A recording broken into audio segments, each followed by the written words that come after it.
Bonjour à toutes, bonjour à tous. Aujourd'hui, je vais vous présenter une vidéo un petit peu spéciale puisque c'est une vidéo qui est en rapport avec les fêtes, avec Noël. C'est une vidéo qui va parler de foie gras, tout simplement. Alors, je précise qu'il n'y aura pas de contenu choquant, que ce soit en images ou en vidéo, parce que j'estime que tout le monde, au moins une fois, a vu par les réseaux sociaux, par internet, par des informations sur des campagnes militantes dans la rue. Je pense qu'il y a déjà trop de violence à travers ces images, même si c'est la réalité des choses et qu'on est obligé de s'y confronter. Moi personnellement, ma vidéo ne contiendra pas ce genre d'image ou de vidéo. En revanche, les propos que je vais tenir, ce sont des propos que j'ai vérifiés maintes et maintes fois. J'ai vraiment bossé sur cette vidéo, je me suis renseignée sur les détails, etc. pour pouvoir vous fournir une vidéo qui se rapproche le plus possible de la vérité, sachant que personne au monde n'aura toujours la vérité absolue. Donc voilà, c'est un sujet qui me tient particulièrement à cœur, que je trouve très important de parler, que ce soit pour des personnes omnivores, pour des personnes véganes, pour des personnes végétariennes. C'est quand même important, je pense, d'en parler au bout d'un moment. Donc voilà, je vous souhaite de passer une bonne vidéo tout de même. Et j'espère que vous la partagerez si elle vous a plu, si elle vous inspire, si vous pensez que c'est intéressant de le partager. C'est la première fois que je demande à ce qu'on partage une de mes vidéos parce que je pense que c'est une vidéo qui est assez importante.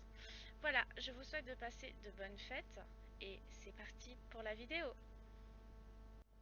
Donc on va commencer par Noël. Noël, qu'est-ce que c'est ? Pour les religions et l'histoire, ça signifie beaucoup de naissances, même symboliques. Il y a tout d'abord la naissance de Jésus pour les chrétiens, la signification la plus répandue. Ensuite, il y a la naissance d'une divinité solaire du nom de Sol Invictus dans l'Empire romain au IIIe siècle. Et donc, à cette époque, un temple dédié au soleil a été créé au champ de Mars. Au Moyen-Âge, par exemple, Clovis est baptisé le soir de Noël. Charlemagne est même couronné par le pape le jour de Noël, sans oublier Guillaume le Conquérant, qui est couronné roi d'Angleterre ce jour-là. Bref, il y a beaucoup de naissances en ce jour tant attendu par le monde entier. Donc, ma question est la suivante, où c'est qu'on a foiré ? Pourquoi a-t-on décidé, nous, humains, de faire du foie gras ? Vous trouvez ça en accord avec la signification de Noël à travers les âges, que pour célébrer, on soit obligé de torturer et de tuer ? Je vais vous décrire réellement ce que vous mettez dans vos assiettes. Le foie gras est un mets de fête par définition, donc de fête populaire, et bien connu dans la cuisine française. Il fait partie du patrimoine culturel et gastronomique.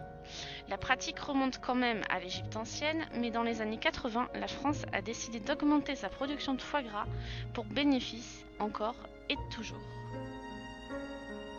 Passons au principe en lui-même. Comment faire un bon, entre guillemets, foie gras ? Donc, je suis désolée pour les propos, mais c'est la vérité. Vous prenez des oies ou des canards que vous faites naître à la chaîne, vous les affamez pendant un long moment. Ensuite, vous les coincez dans des barreaux, cages en métal ou même entre vos jambes. Vous administrez la nourriture, qui est au passage énergétique et déséquilibrée, en forçant l'animal à ingurgiter 12 à 14 kg de nourriture par jour, à l'aide d'un tuyau enfoncé dans la gorge de ce dernier en 45 secondes en 2 parties. Je sais pas si vous imaginez la chose, c'est inhumain, c'est anti-Noël, même si je puis dire. En résumé, on vous prend, on vous immobilise, on vous affame, on vous met un tuyau dans la bouche sans que vous puissiez l'enlever, et on vous déverse 7 kg de nourriture grasse et dégueulasse en 45 secondes, 2 fois par jour. Bien sûr, on recommence pendant 12 à 14 jours, puis ensuite on vous abat comme si de rien n'était. Eh bien oui, messieurs, dames, en achetant du foie gras, c'est ça que vous cautionnez. Certains s'en fichent éperdument, mais je pense qu'il est bon de le rappeler pour ceux qui ne se sont jamais intéressés au procédé de fabrication. Et je peux vous dire que faire des recherches pour cette vidéo, pour moi, ça a été très dur pour vous apporter de vrais détails tels que les quantités absorbées par exemple. Et puis, par principe, vous vous rendez compte que le but, c'est de manger un foie qui a été rendu malade volontairement ? Car le but est de rendre un foie sain à un stade de stéatose hépatique, qui est tout simplement une lésion du foie. Eh bien, le foie gras, je le répète, c'est un foie malade. Oui, oui, vous payez chaque année pour manger un foie malade. Si on nous prend pas pour des imbéciles, là, je sais pas comment ça s'appelle. Puis là, je parle beaucoup en faveur des animaux parce que ce sont mes croyances personnelles, bien sûr, mais il ne faut pas oublier l'impact que ça a aussi sur l'environnement. Car produire 12 kg de nourriture pour un jour pour un canard ou 20 kg par jour pour une oie, je vous invite à compter combien de ressources elle utilise. Sachant que 12 kg, c'est les besoins en céréales et légumes secs qu'il faut pour nourrir un homme pendant 2 mois. Sans parler bien sûr des nappes phréatiques qui s'épuisent pour la production de cette nourriture-là et la pollution des usines. Ce n'est pas pour rien que l'interdiction du gavage a été mise en place dans certains pays. La Pologne, qui était au 5e rang national de producteurs de foie gras, a fermé ses usines quand même. Le foie gras français, quant à lui, est interdit dans l'État de Californie, qui lui aussi a voté pour interdire le gavage. L'Inde aussi a émis une interdiction d'importation de foie gras sur son territoire et enfin à Sao Paulo, au Brésil, à l'unanimité, il a été voté que le foie gras serait interdit dans tous les restaurants de la ville pour cause de souffrance animale. Tout ce que j'ai dit, ça peut paraître un peu dur, dit comme ça, mais c'est la réalité des choses malheureusement. Et il faut que quelqu'un le dénonce. Je ne suis pas la seule à le faire, hein, ni la première, encore moins la dernière.